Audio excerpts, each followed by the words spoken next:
Punta na tayo sa January 31. Ano po ang pagkilos na ito sa January 31?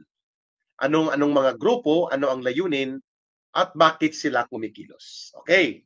May tatlong area ng pagkilos na nakita ko at nakuha ko. Una, itong grupo ng mapagkunwari subalit na booking at nabisto na dilawan, pinklawan operator and publicity and propaganda gimmick orchestrator nila na si Cielo Magno, no? Dilawan na dilawan pala ito talaga. At nakikipaglaro ng apoy din sa mga hilaw na komunista. Ang grupo nila ay nandyan sa EDSA Shrine. Ito yung nananawagan na konsyerto ng bayan daw. Malamang sila Noel Cabangon, sigurong mga patutugtugin nila ng mga awitin nila, yung mga remnants ng mga alipuris ni former President Noynoy Aquino na ginagamit niya tuwing siya ay magkaroon ng mga pagtitipon-tipon. So ang pangalan ng ilang activity nila sa EDSA Shrine from 2 p.m. to 8 p.m. ay ang konsyerto ng bayan at kontra korupsyon daw at kontra sa mga war on drugs na ginawa ni Pangulong Duterte at para mapa-impeach at mapaalis sa kapangyarihan si Vice President Sara Duterte at para daw manindigan at magkaroon ng accountability si Marcos Jr. sa ganitong mga panawagan. Wow, hanep. Ito po ang mga grupo sa EDSA Shrine na kasama dyan si Cielo Magno at grupo po ito ng mga hilaw na komunista. Ito ang mga tinatawag na mga rejectionist group. Explain natin mamaya pag ano ang ibig sabihin ng rejectionist group. Ito yung mga grupo ng bayan, grupo ng Sanlakas, grupo ng Buklurang Manggagawang Pilipino, grupo ng Partidong Manggagawa, at pati na po ang mga grupo ng simbahan na dilawan din po ang nasa likod na nagmamaniobra na mga pari at mga grupo karamihan sa sektor ng Romano-Katoliko na mga kaparian at ilang mga leaders ng ilang mga simbahan na nadudugtungan nito mga hilaw na komunista na mga dilawan din ang kanilang punot dulo ng ugat. Nasa EDSA Shrine po sila. Ipapaliwanag natin yan, ano ang kanilang pagkakaiba sa political persuasion, sa kanilang political history, at ano naman ang mga layunin nila gustong gawin. Diyan po kasama si propagandist operatiba ng mga dilawan at liberal na mga grupong politika na konektado din po ito sa grupo ng mga liberal group doon sa Europa at sa Amerika. Itong si Cielo Magno, kasama niya ang mga hilaw na komunista at mapustura ng mga nagkukunwaring aktivista din. Grupo nila Hontiveros nandyan. Pangalawang grupo, ito yung kay Trillanes. Magdalo Group na ang kanilang panawagan papanagutin. Si Duterte, si Pangulong Rodrigo Duterte daw, at si Sara Duterte ay patalsikin sa kapangyarihan sa pamamagitan ng impeachment at dapat ipatupad na. Mga Magdalo Group and network nila nasa People Power Monument sila. Malapit naman ito sa Camp Aguinaldo. Ang EDSA Shrine, dito yan sa May Ortigas. Malapit naman yan sa isa sa naunang mall ng Robinsons, yung Robinsons Galleria sa Ortigas. Okay? Yung may malaki na ribulto o estatwa ng Virgin Mary. Yan po ang EDSA Shrine.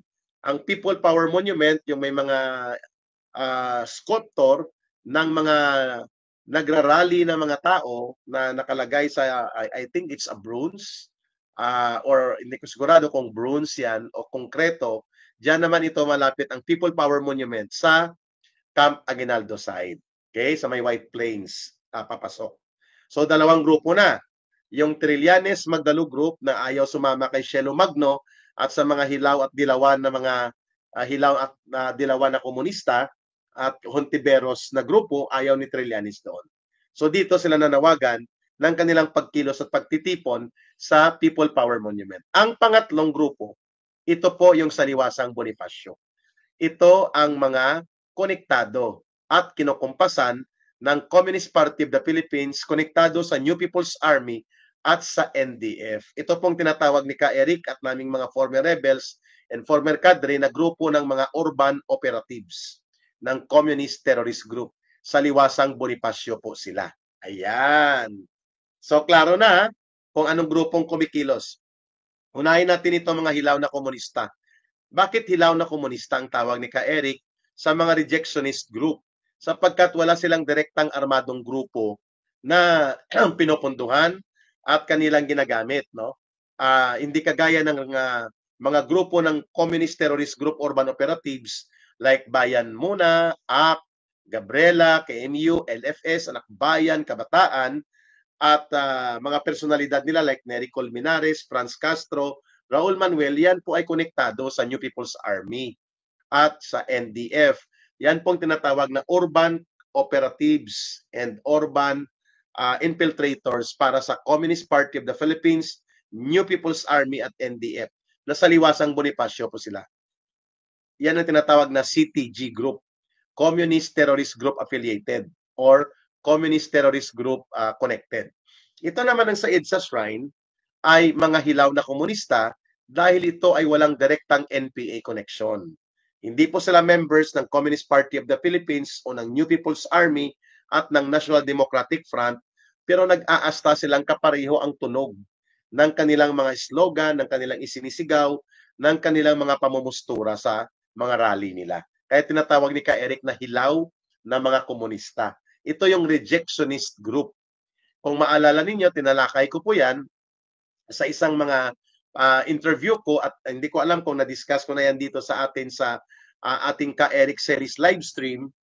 Ang rejectionist group po, naganap yan between the years 1992, 1993, 94 nang inilunsad po sa loob ng Communist Party of the Philippines ang tinatawag na purgahan laban sa mga hindi sumusunod sa doktrina at pamumuno ni Jose Maria Sison. Kaya tinawag naman sila na reaffirmist o mga Sisonite group. Ang mga like Franz Castro, Raul Manuel, at kami dati nung nandun pa ako. Reaffirmist or RA.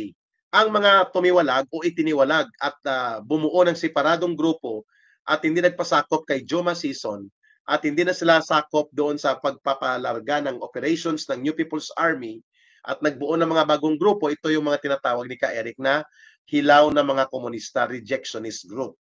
Sa kaalaman ng lahat, hindi po naging Communist Party member yan si Risa Ontiveros. Mga Communist Terrorist Group affiliated po yan. Si Cristina Conte po, yung abogado at parang legal representative or consultant ng International Criminal Court sa Pilipinas, ay member ng NUPL yan o officer. Ang NUPL, ang meaning niyan ay National Union of Patakas Lawyers. Kasi tagapagpatakas ng mga NPA at piyansador ng NPA yan. Pero ang totoong ginagamit nilang pangalan, National Union of People's Lawyers. Pero ang tawag ni Ka-Eric sa kanila, National Union of Patakas Lawyers. Yan po ay CPP-created, CPP-led organization.